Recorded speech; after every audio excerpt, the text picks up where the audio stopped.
Hello, this is Alejandro Bratti from Believe in Yourself, Believe in Your Business, and welcome to the Spanglish World Network on Single TV channel 250.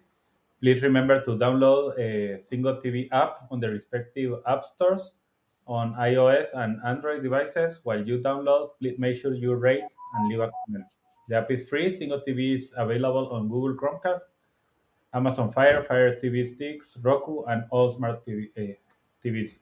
Today we have how do you say it, Eduardo? You have a new when you are in baseball and you create a new guy that is going to We have uh, as emergent player. exactly. So thank you, Eduardo, for being available today to have this discussion today. I am really happy that everything happens for something, and I am happy that you are here with us today. We are going to have a very good interview. People, if you really want to know more about all the things that Eduardo is doing, is really amazing. So let's start with that, Eduardo. What are you doing now? What are the things that you are doing? So many things from what we do here in Spanglish, Spanglish World Networks, Spanglish Sports World, and Hair Network, bringing a better understanding of our world to our audience. Shows like yours that inform people on how to create business and how to promote their business properly. Uh, and shows about sport, commentaries on sport by former and amazing journalists uh, that do a great job reporting. They don't looking at the human side of the game, Mm. every game. And from the IT side, as you know, I have my IT company, and basically what we do is help our customers get a better understanding of how can they modernize their business so that they have a global reach, and that's the essence of what we do. I am a speaker at many conferences around the world in the IT field, specialized in the cybersecurity and modern and digitalization side of IT. Mm. That is really good, and I know that we're going to go deep there because I have some questions on the thing that you have been doing lately. That is really amazing. So, but let's go back to understand who is Eduardo. Where are you coming from? What happened in order to start to believe in yourself? So I know that when we hear about the thing that you are doing, the first thing is like, oh, that is unreachable. You have three channels that you have created, three networks. You have this IT that is global and is working with people that it's in a lot of places, including football and including soccer, including a lot of things around the world. So, but that's not where you started. That's not something that okay you believe when you were 10 years old that that was going to happen. So who is Eduardo and what happened in the middle to start to become that person that you are right now? So I think that my life really started, and we come thank I want to say that it's an honor to be with another person that is from Guatemala on the air, because I think Guatemala was the birth of all of everything for me. I was born in Guatemala City. I grew up there, went to school, but Guatemala is a country that makes you realize that you have to set goals. And uh, Mm. and I grew up in a family. My great grandfather was a rabbi in Guatemala, but he owned a business because he had to maintain himself somehow. Religion doesn't pay, as they say. Uh, Yeah. so so he opened a business, a shoe store, in the middle of the downtown core of Guatemala, or what was the downtown core of Guatemala. It's no longer. Uh, and I quickly learned how to follow, create a goal for myself where I wanted to go. Uh, but I was a very, how can I say, inquisitive child. I didn't like to do the conventional ways of learning, so I I have always been very relation oriented person, and in Guatemala, that's something that is not normal in a customer relationship between an employee and an owner. Yeah. To me, people are give you the best when they can trust you, and that's one of the things that I learned from my family and from dealing with people from an early age. And I like that part a lot, and I know that that was the part that where we connected. Really, we connected. You are from Guatemala, I am from Guatemala, but I was looking for people in Toronto, and suddenly we have a conversation. And it's like, oh, we are from Guatemala, and we started to talk, like, because we don't have any tie or anything that it's between us. That okay, I know this guy. Of course, we start to talk, and it's like we know some people in common, but at the beginning we didn't know anything. And something that I see in you that is very good is exactly that part, how to develop your human skills, and how you have developed those human skills to really connect with the people that you are working, your customers, your people inside your business, and everything. So tell me, in that regards, what do you think has helped you most to really be like aware this is something that I really want to do, and not be that boss that is like, okay, these are the goals and this is the only thing that I care, and I don't care about you, I care about the goals. What happened to really start to think about that? And that way it's like at the end it's a balance. It's not something that on not only goals, not only people, it's a balance. But how you found that balance? So it's very interesting because I, I came to Canada as a result of a very bad situation in my family. Uh, I came through because my mother was kidnapped in Guatemala, so we came to Canada that way Mm. for a very hard situation. But when I got here, it was the idea that you have to create new relations. I was a young kid of 14 years old when I arrived here, and I had to create create create create friends again from scratch. Mm. And I think that my experience in Guatemala in making those friendships helped me out here, because when I got into high school, the first thing I did was join every sports team that I could find under the face of the earth. And I played basketball, I played soccer, I played baseball, uh, and I was involved in the school's all the debating club and the social clubs of the school, so that I could develop and create those friendships and future right now. Not just I create those friendships in high school, but now they are business partners with me in some sort of way. Mm. And some of those people open my horizons to other areas. I have been involved in politics in Canada for the last since I was 15 years old, uh, Wow. and that created relationships. I have always been intrigued by creating relationships, and not just at the local, let's say, with immediate friends or colleagues, but also in the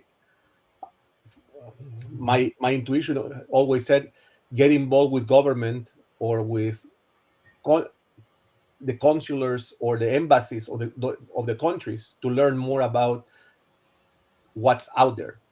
And I have always been a very global guy, so I became friends with the consul generals of the consulates of Latin America to start with, and I started getting introduced to Europeans and to Asians, and I started learn adapting to their cultures Mm. to learn more about the ways they worked. Wow. And that really brought something into me. And what do you think helped you think that way? Because that is not some, or you think that that was nature and that's exactly who you were. But No, how was that? they and I go back to Guatemala again because we grew up in a country that was very diverse. Mm. Guatemala has every culture under the face of the earth, that you don't see them very segmented, but there is always someone from that culture. I used to go to a in Guatemala. I went to a German school. In Guatemala, I went to to an American style school. So I started learning about cultures from very Mm. early in my Mm. life, Mm. and being Jewish as well. It helped out doing other things. Mm. So my my great grandfather, may he rest in peace. He was a like very wise man, and he told me, never stick to one area because you will exhaust it. Mm. Always expand yourself, and always create relationships that will last. Mm. And I think he was the person that gave me a lot of my much my relations and how to create those relations.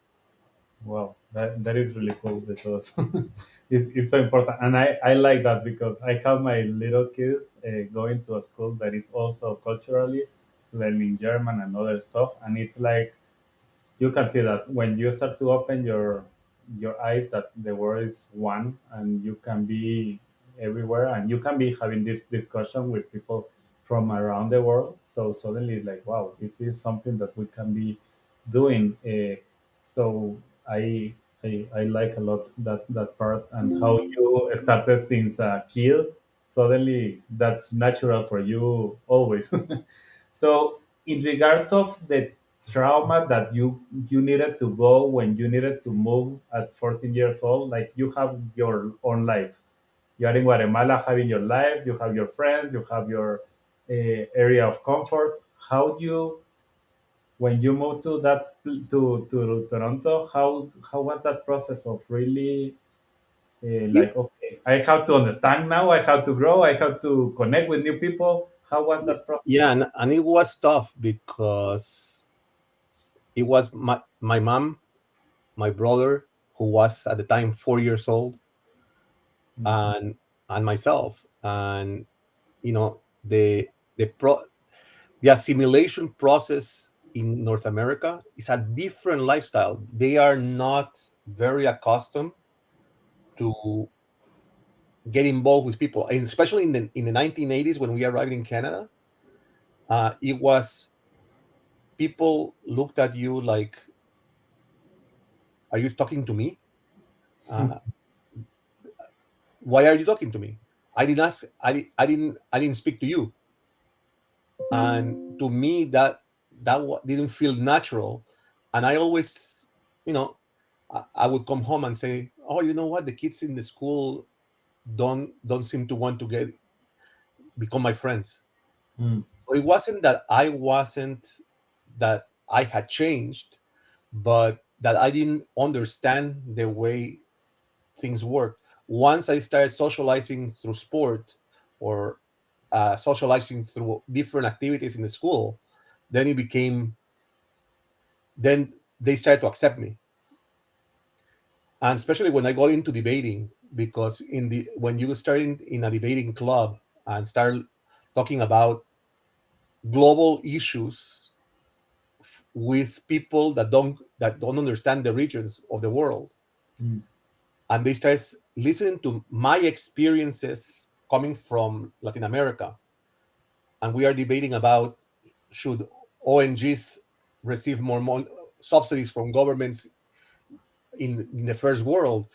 They start going, but we have been told that this is like this. Yeah, you have been told that because they don't want to show you the reality of life, Mm, that people don't live the way they say they. And I remember very, very, very when Guatemala had its second earthquake in 82, 83, mm, that the news here were transmitting the news in the wrong way. It scared people off. They showed people without food in the streets, digging through the garbage. And I said, that's not right, because that doesn't happen. People don't look through the garbage bins to, to eat in Guatemala. yeah, And I had to go to my friends and say, look, whatever you see on TV, believe believe only 5% of it, mm, because it's not the reality of the country. yeah. And I think that create a group of friends in both the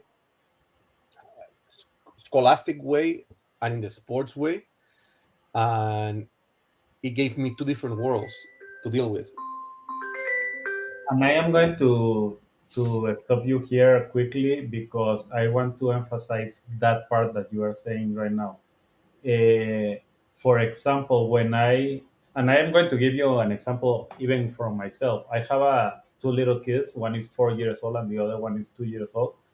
But the kid of 4 years old, when he entered school last year, he stayed like 4 months without speaking with anybody because he's coming starting school after COVID, after connecting with anybody, after having and I'm talking about a kid of 4 years old that is like, I don't know anything that is happening in the world, but right now I am used to be 2 years in my home and not getting out. So suddenly the human's skills and the social skills that he had was really really bad.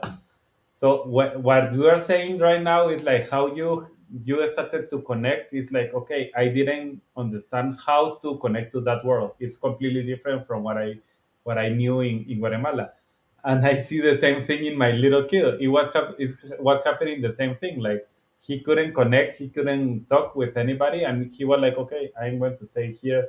Uh, the thing is that you did what we did as parents with him. We decided to put him in different things at the same time. Let's help him to be in different sports, in different things that he can be playing and having more social activities with kids. And suddenly, that if you see that Daniel from the beginning and that Daniel from now is completely another person. He's freely talking with anybody. He's freely being himself without any all the fears that we can have. So why I am telling this story is because I want to be emphasizing what you are saying. You have the belief system that you can have it like, okay, I know how to connect with these persons this way. Suddenly you are moved to another place where you need to learn how to do it. And when you move to that place, suddenly you start to learn, okay, I don't understand how they are thinking. Let's do sports. Let's do this. Let's connect with these other groups. Let's explain them how is Guatemala, how is different things, how communication is different in different places. And suddenly you start to connect with everyone. And I want to give that to the people that are listening to us because that is key in order to start to connect. What is the perspective that you have? What is the perspective that the other has? If the other has a different perspective, maybe you are not connecting and you are like, I don't know why I don't see what they are seeing and they don't see what I'm seeing. Start to see how they see the world, and suddenly you can connect and start to create relationships. So that is really powerful, Eduardo. Yeah, it's funny because it that system of creating friends and creating different relationships helped me in the future, because I now I understood different cultures and how to Mm, look at the way they think. yeah. Everybody, we all have our own ways of working, ways of relating, especially when you go from one continent to the next. It's really really interesting. because and we'll discuss that in a little bit later. But so for continuing, when I went to university, so I now I'm in high school here. I arrived with age 14, and all of a sudden I get into high school, and I am tested to see where in the at what level I would go into school. Mm, In normally in Canada, when you are about 14, 15 years old, you are in grade 9, which would be for Latin America, in uh, probably at grade 8 level. mm, Uh, uh, yeah. in, Actually, second year of high school in Latin America. But our level of, especially Guatemalan education, which and in the private schools particularly, uh, it's so high because we are used to a European standard or an American, not so much the American standard, but the European standards that are so high, and our passing grades are not at 50% like they are here. They are at 70 or 80%. So I was one, and I am not going to say I was a good student in Guatemala because I wasn't. I I probably were sent to reparations more often than none. Mm, Uh, I had to go. I had to go through summer school every single year that I went to high school in Guatemala and in public school. But when I got here, I was one of the smart ones. Why? Because we had a passing grade that was way higher, which mm, here was an A level, mm. and so they made me entrance exams to see where I would land. I ended up being at the level of finishing high school here at age 15. Wow. So technically, at age 15, I was already at higher level. So I did 1 year of high school technically here in Canada, and I graduated. And I went to university at 16, Wow. which is create another problem when I enter university because You are too young. who's this little kid that is in a classroom taking subjects that he's not supposed to know. Mm, And then I had to relate to kids that were 19, 20 years old at age 16. So that was another apprentice level of learning how to relate to them. and do you see an impact that happened in you at the beginning? Like, how was the shock? Oh, it was a shock. Like, I mean, when I went to university, the first years of university were very hard because technically I had at the most two friends that I created in university because I couldn't. Again, this time around, I could not join sports teams because I was too young. Yeah, that was going to be my next question. Exactly that. I was too young. I couldn't join the let's say the debating team or scholastic teams or science clubs or stuff like that because I was also too young. And these guys went out to drink, to And you party. can drink because you're too young. Young. So- So I ended up being segregated. I had a group of two or three friends that I got involved. So then I started getting involved in organizations, youth organizations in Toronto, so that it would supply me that empty space that I had from university. Mm. And how long you had to be like that? The 2 years from 16 to 18, or how? Correct. From about 2 years, and it was interesting Yeah. because it gave me an opportunity to do stuff in the city. I worked as a camp counselor in.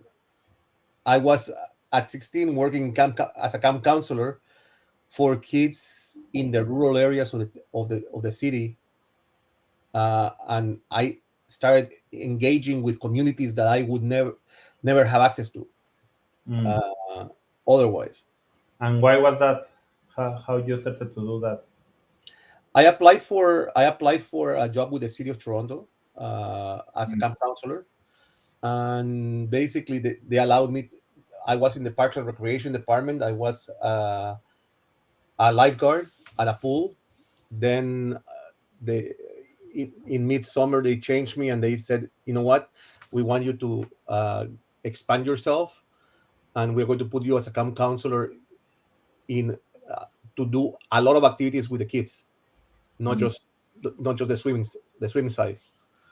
So with one of the camps, when I was about I probably was about 17 years old, 18 yeah. years, almost 18, happened to be that the camp where the community center where I was placed in didn't have a baseball field. So Mm, with the help of and the city said, we will give you all the stuff that you need to build the baseball field, but we can build it for you. So what did I do? I spoke to the parents of the kids, and I with the with kids that were 9, 10, and 11 years old, we built a field so that they could play on wow. in the park. No, this is really interesting because, and really, once again, the idea, if you start to hear behind of what Eduardo is saying, is exactly how you can develop your human skills, how you can develop exactly all these soft skills that are wrongly called, I prefer to say power skills, because, okay, you are in front of something that is a problem, and you can decide, okay, I stop and I am not going to do anything with that, and because I'm 16, I'm going to stay at home and only study, and that's it, because I am supposed to be doing only that. But he's coming from a high school of being active, and the way that helped him to connect to the world in Toronto was to start to connect with sport, with different areas, and suddenly he doesn't have anything to do, and how he can start to think, I have to continue doing that, I have to learn how to connect again. And that is a skill that you continue developing, and I am emphasizing that again because that's exactly what happens. Now I'm going to be entering a little bit to understand how that move you to help you to think in business side, and the thing that you are doing in business, because it's like, okay, you have challenges, you have problems, and you have to start to think like ways outside the box, how you can start to connect again and how to create something again. I know that, for example, the networks for you were an outside thinking of, okay, we are in COVID, we are locked down, we can do anything. Let's find a way to continue growing and doing what I am doing, what I am used to be doing, and creating my purpose. And suddenly, like, okay, let's create a network. A little thing like a network. But if you think about that, how Eduardo was thinking like that, the first thing is he has been developing and working those skills since he was young. Yeah, I mean, and we'll dive right now into that because I think that the idea of understanding. So I finished my university by age. I was at 19 years old when I finished university. So I was ahead of the curve, uh, and I started working in the real field, in the field of you know of IT. Technically, I didn't graduate in IT, but my background was on finance and marketing, and I started working with what we call a penny stock company, companies that do research into new technologies, into new areas of expansion for for big companies. And I ended up starting to do a feasibility study to see if it was a viable solution to create a new technology. And as I go down to Florida to investigate for the company's client, I start they start seeing that I am very intrigued by technology, and that Mm, I have a lot of resources that I'm using that normal people don't use. Why? Because one of the things that when I was in university and I did my thesis statement, my thesis project for to graduate, my professor hooked me up at the University of Michigan with access to the Library of Congress in the US. mm, And I started investigating about the thesis statement. And, and for some odd reason, the university forgot to take my access away, and I continued using it. When mm, I went to my client and they said, "How do you have access to the Library of Congress? Nobody has access to the Library of Congress unless you are a politician yeah. or you work for the government." And I explained to them how I have it. And they said, "So what are you trying to find there about us?" I said, "No, I'm not trying to find about you. I'm trying to see how the government has been researching what you guys are doing and how they will regulate it so that I can give you a better understanding if it's economically safe to invest in it." Wow. And the guys said, "So you like IT?" So I said, "No, I don't like IT. I like looking at numbers. I like looking at the market. That's my area of expertise." And they go, "Oh, okay, so why don't you come to work for us?" And all of a sudden, you know, I started getting a job opportunity in the US and live in Canada for the US. And I went from being a analyst to being a sales manager to guiding a whole department in Florida for WorldCom, and expanding into the Latin American markets because they didn't have anyone that knew the Latin American markets and how the idiosyncrasy of those countries and those people were. So I started teaching my staff, my sales staff, how to relate to other cultures when I wasn't an expert at it. But you know, the idea that I create friends and I like to move and I socialize.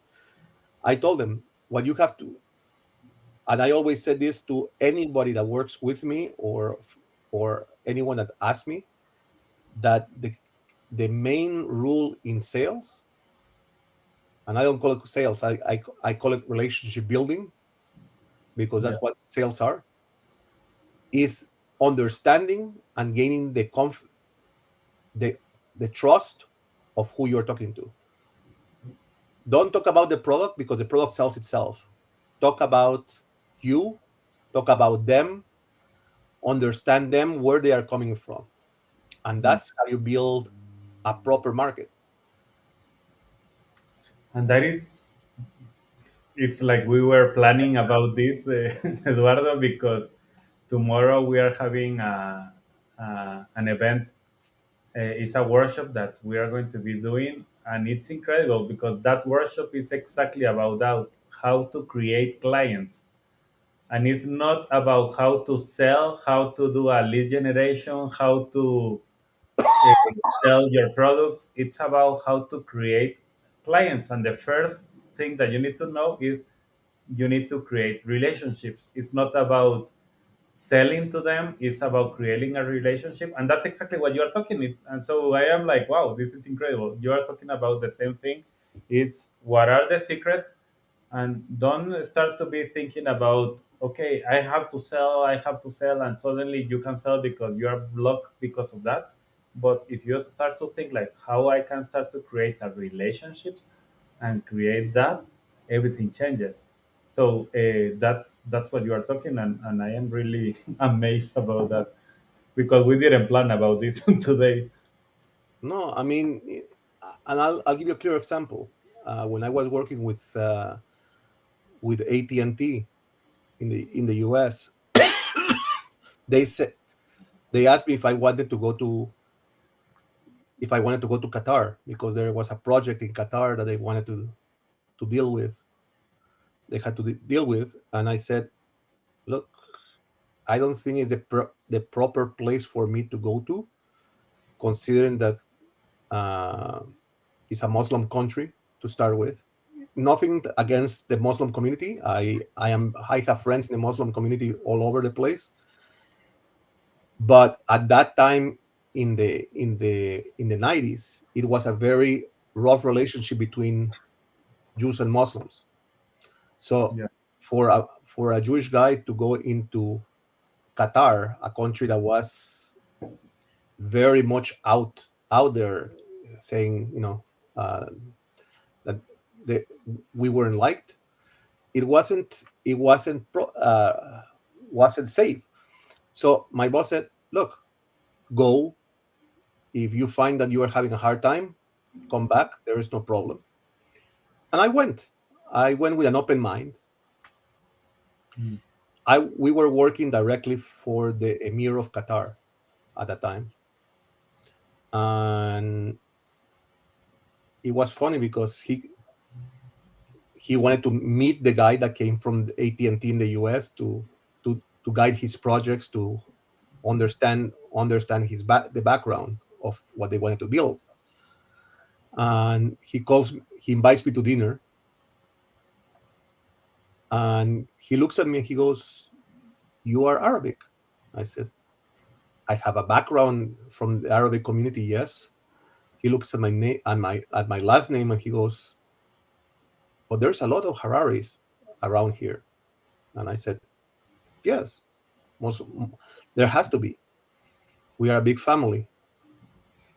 And we started talking, and he goes, "Why are you so reserved?" I said, "Look, I have to be very open with you. I am Jewish. My family originally comes from Haleb in Syria." He goes, "I knew you had a Arabic background," and I said, "Yeah, it you know it's something that I'm proud of.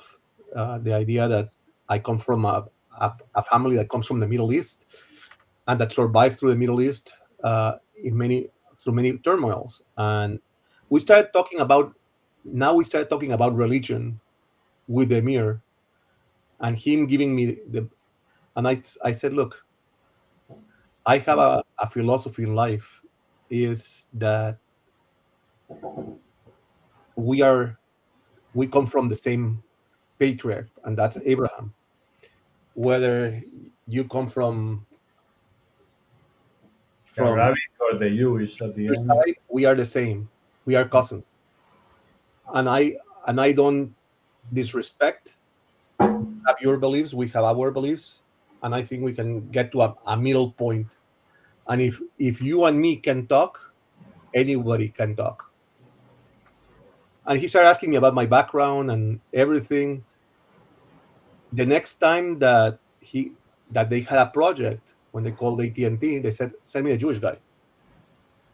And it Oh, was funny because my boss said, "He called you the Jewish guy. Did you tell him that you were Jewish?" So I said, "Yeah." We spoke in Arabic about different beliefs and different systems and this and that. And he was laughing. He was laughing. My boss was completely laughing. And I come up to I come back to Canada, and I start working. But to me, the corporate environment wasn't clicking with me because I had to leave projects in the hands of others and away from my relations, the relations that I created. So I came back to Canada, and all of a sudden I said, "You know what? If I can do it there, why can I do it on my own?" And I said, "Let me try it on my own for 6 months to a year and see if I can make ends meet." And I started calling all the customers that I had relationships with, and they said, "Yeah, we would love for you to manage our relationships with the vendors. We will. It's better for you to do it than for us to do it, because we are not happy with the guy that replaced you." wow. So it started evolving. I I have customers all over the world. In Japan, one of the is one of my main countries where I have a lot of clients, and getting understanding that how business works in Japan and how family oriented they are with their employees. It was something that brought back to the reality to me. And when I started employing people, I said, "You're not my employees; you're my family, and this is the way we are going to guide it. Anything that is anything that you need, I am here for you. Anything that we do together. Mm. No one oversteps the boundaries." And how was the loyalty that you developed and that you started to see with your the people that was working for you, and you are talking about a moment that you were not the boss, you were only the manager. So as a manager, when you do that, what was the process, how it started to happen with the people that you were managing? So the and I had a couple opportunities during my stints at WorldCom, Bell Canada, and AT&T, where they didn't understand my management ways, because I kept telling them, if you get involved in your subordinates' life, understanding what they are going through, that's how much potential you will get out of them, because they will see that you are not just about the bottom line, you're about them. And the human side to me of any employee or any person that you relate with, that's what gets you to the next step. uh, it's I ha- I think that in the if I look at the long run of since I started my company in IT, World Wireless Solutions, is that I we have been remote all the time, since the creation. We had an office where we met on a monthly basis or on a weekly basis sometimes, but it was mostly to bring the clients in, to show them that we had some an office that they could they could relate to, that we were a company, we weren't just individuals. Mm. But the reality is, I have right now over 2,500 employees scattered all over the world, which which is not normal. I mean, you don't see IT consulting firms with 2,500 employees, and that and no and the funny part is that the way I create my relationships with my clients, it's even better, because they technically are my partners, because they pay my employees. I don't pay them. Yeah. So to get to a point that the company that you the client that you are working for agrees that they are going to pay your payroll for you, doesn't exist. Mm. It's a different mindset at the end, the Yeah. way. And they are seeing the results of the great management, the idea of being a family oriented organization, that the employees that I placed in their buildings work 10 times harder than the ones that they hired on their own, Mm. because they know that they will be taken care of no matter what, and that you will fight for them to be okay. And once again, this is part of the human skills, and what we are seeing is the belief system that you created and how you started to create that from since the beginning, like understanding the culture in Guatemala, moving to Toronto, moving to from the school to the high school, and started to understand in the university what happens. So I start to see really how.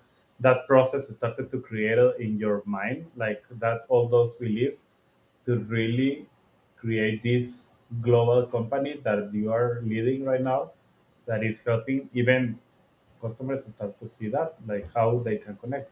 And really, once again, what I am trying to say here to everybody that is listening is start to see how your belief system is going to be the one that is going to help you to go up or go down depending on what are you going through. So in regards of that, Eduardo, just maybe one final question because we are at the end of almost the show today. But if you say to me what is right now the biggest struggle that you are going through right now, that it's like, okay, I am working in myself on this because I realize that I need to change this. Do you have something to share about that right now? So I think that, and it's not from the IT side, it's from the television side, from my media side. I think that I have so many things in my head that I'm trying to, projects that I'm trying to start. And especially because the media side is my way of giving back to the industry. Uh, I, aside from, like I said, I have two sides to my life. I have the sports side and the business side. And in the sports side, I know how difficult it has been for was for me to enter that industry. But I most of the people that I have in within the television area are students that need that experience, to gain that experience so that they understand what they are getting into. Uh, and it has been very difficult because we are growing so fast right now. We went from 700 viewers. We are now, last week, the numbers that came from last week from our partner station, Single TV, is that we are all already reaching 1.5 million people Wow. without a lot of work. We have put in a lot of work as a team, but we have not noticed the amount of work that we have been putting in because we enjoy what we are doing, Mm, and it's incredible to say that three channels that were nothing when it started are now a vision for what it can be. And we had there have been offers for someone to buy me out, and I don't want that, because the first thing that I ask, when how are you going to manage the business? And when they tell me, well, we have to put our people in there and this and that, I said, are the people that are currently working in the stations are going to remain there? And when they, as soon as they say, well, we'll have to analyze, I said, no, there is no analyzation. There, it's not for sale, mm, because I have grown with you guys, uh, is part of my life, and you guys are part of my family. So I will not allow anybody to take that away. mm, And that's the main part, and I think that that's the biggest struggle that I have right now. That I wanted to grow, but I have to channel everything the proper way. mm. And because I don't sleep anymore, I think that's the That's integral the issue. problem. Yeah. So yeah, I agree, and that the idea behind is really how we can connect. And thank you, Eduardo, for doing this. Thank you for being today also, sharing your story, because I believe it's amazing and it's giving us a lot of nuggets of wisdom that you can take, even from what your grandfather told you. To really have different eggs and have them apart and connect with people. Everything is about relations, and how you really have been managing your life like that and connecting with different people and helping some and connecting with others. So this was a really good story, and not only story, but really good lesson to learn, and how to apply ourselves and become a family. So I know that I am part of your family with this program that we have here, and I feel it like that also. So that's something that at the end, what Eduardo is saying is exactly what he's preaching, and he is doing, and I can say it from my side also. So thank you for this, and thank you everyone that is listening to us. The idea here is really to help you to grow. The idea about this program is believe in yourself. It's like, what is the belief system that you have? If you're not believing in yourself, you are not going to be able to go far. But if you want to go far, you need to start to believe in yourself. You have to know what are the things that you are believing in yourself that are stopping you, and which things are helping you to grow. So, thank you, Eduardo. It was an amazing program. Do you want to say a last word or a last uh, thing just to close the program today? Yeah, I think that what you are bringing forth is a great idea, because whatever belief system you have will guide you through everything in life. Uh, and the only thing I can say is don't get down on yourself, because that only stops what should happen uh, straight out. Uh, if you feel that you are not capable, it's not because you are not capable. It's because you lower your standard, lower the idea of who you are internally to try to achieve something else. So always believe in yourself, because that will take you to the outmost outreach of the world. And if your belief system is not working, it's not something that you can stay there. You can change it, and that's exactly what I do. That's exactly what I help, and this is exactly the reason for this program, to help you. Like, okay, not everyone was thinking big, but suddenly you can be thinking big if you start to realize that and start to change the belief system that you have right now. So you don't have to stay with what you have. You can change. You can change your star. So thank